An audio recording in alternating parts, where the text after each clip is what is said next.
తెలంగాణను విఫల రాష్ట్రంగా చూపించేందుకు కాంగ్రెస్ చేస్తున్న ప్రయత్నం తుద తప్పు అన్నారు బీఆర్ఎస్ వర్కింగ్ ప్రెసిడెంట్ కేటీఆర్.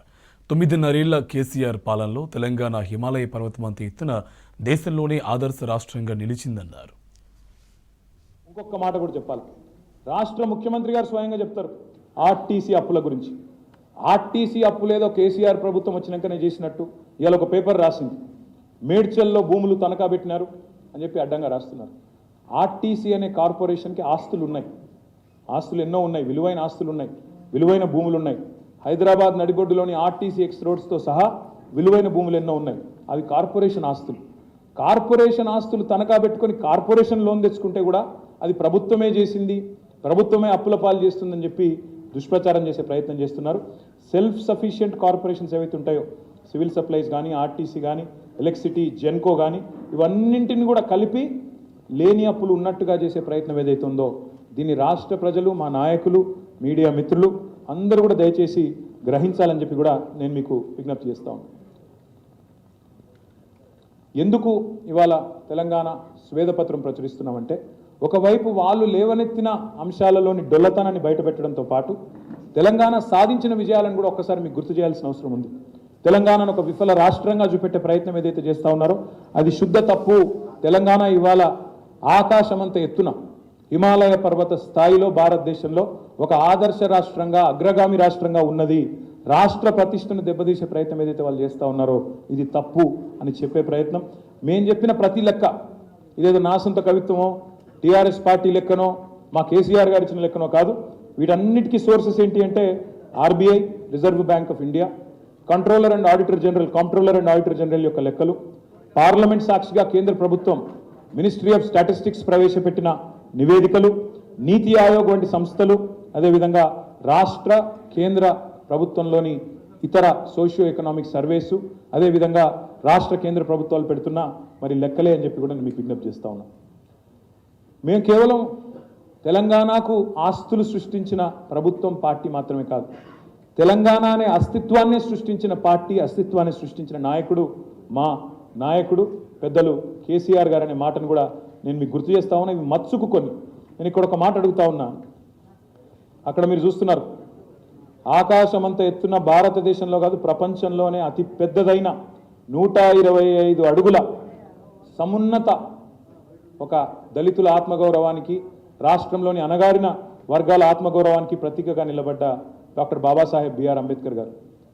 ఈ ఆస్తికి ఎట్లా విలువ కడతారు మీరు? దాన్ని ఎట్లా కొలుస్తారు? ఏ లెక్కన కొలుస్తారు? ఎన్ని లక్షల కోట్లు అని చెప్తారు? ఎన్ని వేల కోట్లు అని చెప్తారు? ఇట్లా చెబితే ఇంకా ఎన్నో ఉన్నాయి. కానీ ఇక్కడ ఒక్క మాట కూడా మీకు చెప్పాలా, వాళ్ళు ఎంత దుర్మార్గం అంటే 60 ఏళ్ళ ఖర్చు వాళ్ళ శ్వేతపత్రంలో చూపెట్టింది. 60 ఏళ్లలో వాళ్ళ లెక్క ప్రకారమే, ప్రభుత్వ లెక్కల ప్రకారమే 4,98,000 కోట్లు ఖర్చు పెట్టినాం 60 ఏళ్లలో తెలంగాణ మీద అని చెప్పి జనాభా ఆధారంగా గంపగుత్తగా 41.68% ఆఫ్ ద టోటల్ బడ్జెట్ మీకు ఖర్చు పెట్టినామని చెప్పి వాళ్ళు చెప్తారు. ఇక్కడ మేధావులు, విఘ్నులు మీరు ఎవరైనా సరే తెలంగాణ ఉద్యమంలో పాల్గొన్నవారైతే మీకు తెలుస్తుంది, మీకు యాదుకుంటుంది. ఆనాడు 56లో తెలంగాణ, ఆంధ్ర ఒక రాష్ట్రం అయినప్పుడు, ఉమ్మడి రాష్ట్రం అయినప్పుడు మొదటి మాట తెలంగాణ ఆంధ్ర పెద్ద మనుషుల ఒప్పందంలోని మొదటి మాట ఏంటంటే తెలంగాణలోని ఆదాయం తెలంగాణలోనే ఖర్చు పెట్టాలి. తెలంగాణలోని ఆదాయం ఎక్కడైతే ఇదైతే ఉత్పత్తి అవుతుందో అది ఇక్కడే ఖర్చు పెట్టాలి అనేది మొట్టమొదటి కండిషన్ ఆ రోజు. మరి ఆ లెక్కన తీసుకుంటే ఆ ఆదాయం ఇక్కడ ఖర్చు కాలేదు, ఆంధ్రాకు మల్లుతుందని చెప్పే ఆనాడు 68లో ఉద్యమం వచ్చింది. ఉద్యమం వస్తే అప్పటి ప్రభుత్వం, అప్పటి ఉమ్మడి ఆంధ్రప్రదేశ్ ప్రభుత్వం ఒక కమిటీ వేసింది. ఆ కమిటీ పేరు లలిత్ కమిటీ, జస్టిస్ లలిత్ గారు, సారీ, ఆయన కంట్రోలర్ అండ్ ఆడిటర్ జనరల్, ఆయన లలిత్ కుమార్ కమిటీ.